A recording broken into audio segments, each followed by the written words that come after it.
Dear students, welcome to my channel chemistry की पाठशाला। Chemistry की पाठशाला में एक बार फिर से आप सबका स्वागत है। तो देखिए, नेक्स्ट हम क्या पढ़ रहे हैं? Sunrise and sunset. The amount of sunlight received at a place depend on the duration of the day which further depends on it's sunshine and sunset time, also the season.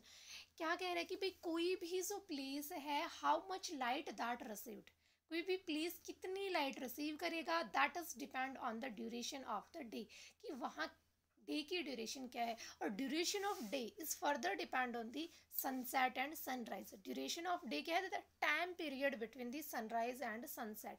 एक sunrise और sunset के बीच का जो timing है, that is the day duration. वो हमारा क्या है? डे ड्यूरेशन है, ड्यूरेशन ऑफ द डे है। Sun is the nexus of all weather conditions. सभी वेदर कंडीशंस को कौन नेक्सस करता है? Sun. Earth is the only known planet where life exist is due to the appropriate distance of earth from the sun. Earth receive the right amount of light. Earth receive the right amount of light for the survival and growth of variety of life form. क्या कह रहे हैं कि बेटा हमारे पास 8 planet हैं, out of these 8 planet सिर्फ अर्थ पे क्या है? लाइफ पॉसिबल है। ऐसा क्यों है? It is due to the proper distance between the sun and earth. Earth और सन के बीच में कंपेरेबल डिस्टेंस है, एक प्रॉपर डिस्टेंस है। उसी डिस्टेंस की वजह से क्या है, इसके अंदर लाइफ पॉसिबल है। एक प्रॉपर लाइट रेज यहाँ आ रही है, ना तो बहुत ज़्यादा और ना ही बहुत कम, and that is suitable for the survival and growth of variety of life form. Some different factors on the earth such as altitude, latitude and winds are responsible for the fact that surface of earth get heated unequally. तो क्या कह रहे हैं कि और भी बहुत सारे फैक्टर हैं जो क्या शो करते हैं कि जो अर्थ का सरफेस है दैट इज हीटेड अनप्रॉपरली, कि हमारे अर्थ का इक्वेटर हो गया, पोल हो गया, वो सारा क्या है? इक्वली हीटेड नहीं हो रहा है। This unequal distribution of heat is one of the This unequal distribution of heat is one of the main cause of the difference in the weather. इसलिए हमारे देखो कोस्टल एरियाज में weather अलग है, पोलर एरियाज में अलग है, ठीक है। Minimum and maximum temperature next है हमारे पास, minimum and maximum temperature. The degree of hotness or coldness of a body is called temperature. Degree of hotness or coldness of a body is called temperature. The measure of heat content in the atmosphere is called atmospheric temperature. तो देखिए बेटा, जो atmosphere में heat का content है, how much heat is present in the atmosphere, that is the atmospheric temperature.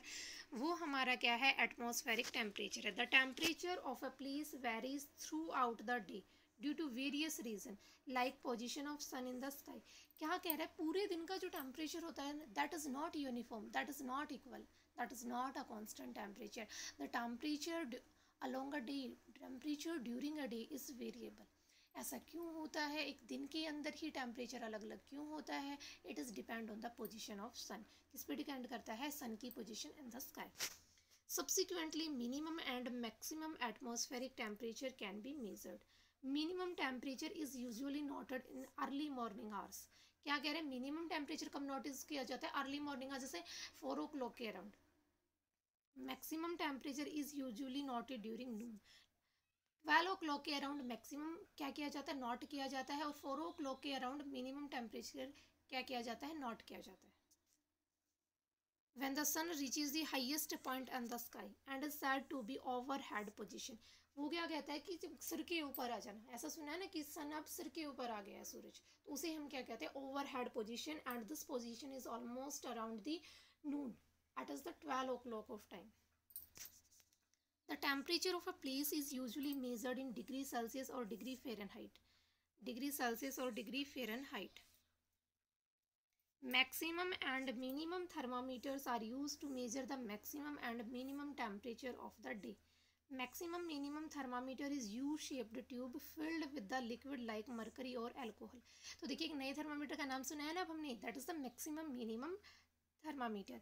ये maximum minimum thermometer कैसा होता है बेटा? एक यू शेप ट्यूब की जैसा होता है, ठीक है. इसमें हम अल्कोहलिक मैक्सिमम मिनिमम थर्मामीटर भी होते हैं और मरकरी मैक्सिमम मिनिमम थर्मामीटर भी अवेलेबल होते हैं। Both the arms have a bulb, दोनों ही आर्म्स के पास क्या होता है कि एक बल्ब होता है at the top, the bulb at the top. Minimum temperature arm is filled with alcohol,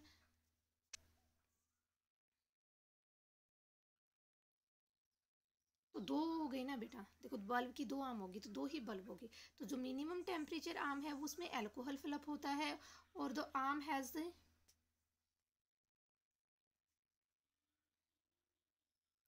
दूसरी आर्म में क्या होता है, either the alcohol vapour at the low pressure और वैक्यूम, ठीक है, उसमें वेपर्स प्रेजेंट होंगे, मिनिमम में एल्कोहल होगा। The column of mercury is moved by the expansion of alcohol present in the other arm of bulb, ठीक है, एक बल्ब आर्म में क्या है, एल्कोहल है, दूसरे में या तो एल्कोहल के वेपर होंगे या मर्करी होगी, ठीक है। Mercury moves the still marker, it moves up in either of the tube, but when mercury comes down it leave the mark on the same position. This is how the temperature is recorded at any time.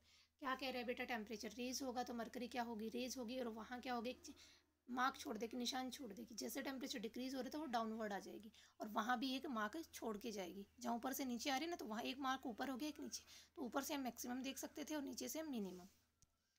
Next हमारे पास क्या है, humidity. Humidity क्या है बेटा, water vapours या water का content हमारे atmosphere में कितना है, that is the humidity.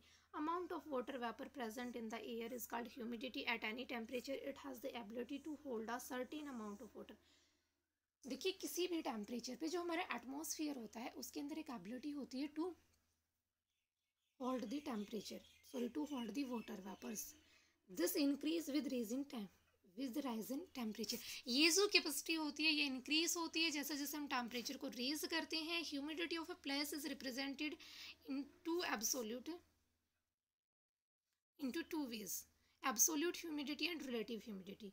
Value देखिए हमारे पास दो ह्यूमिडिटी की वैल्यू होगी, एक एब्सोल्यूट वैल्यू हो गई, एब्सोल्यूट ह्यूमिडिटी, और नेक्स्ट हमारी होगी रिलेटिव ह्यूमिडिटी। तो बेटा विदाउट एनी टेम्परेचर, किसी भी टेम्परेचर पे भाई बिना एब्सोल्यूट ह्यूमिडिटी क्या होगी, वैल्यू ऑफ ह्यूमिडिटी या value of water content with the independent of temperature, जो टेम्परेचर पे डिपेंड ना करे, वो क्या होती है, एब्सोल्यूट ह्यूमिडिटी। मतलब एटलीस्ट इतनी ह्यूमिडिटी तो वहाँ प्रेजेंट ही होगी, that is the absolute humidity. The measure of water vapour in the air at any point of time irrespective of the temperature of that place. उस प्लेस के temperature को छोड़ के वो जो क्या होगी उसकी ह्यूमिडिटी, वाटर वेपर का जो कंटेंट है वो क्या होगी, वहाँ की एब्सोल्यूट ह्यूमिडिटी।